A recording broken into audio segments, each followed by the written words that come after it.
सुटला या मैदानाचा second last 52 सुटला आणि 52 मध्ये लढत चालू आहे. रॉयल एक्सप्रेस जेव्हा याच्या स्मरणार्थ आयोजित केलं मामा भाचे केसरी मैदानाने या मैदानातला सेकंड लास्ट पळतोय 52.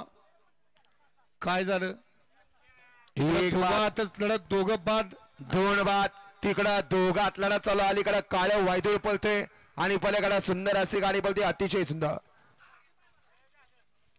गट क्रमांक 52चा निकाल 52चा निकाल आहे. तास क्रमांक 6 वरून धावली गाडी बाळामा प्रसन्न आहे तुळजाभवानी प्रसन्न गायत्री गोड उडीसा वडगाव हवेली सूरज देशमुख कुरोली ही गाडी विजय झाली. विजेत्या बैलगाडी मालकाचं चालकाचं अभिनंदन.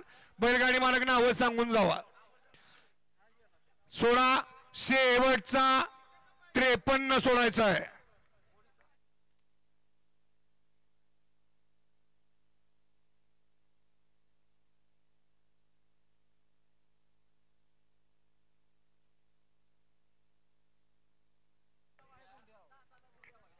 शेवटचा 53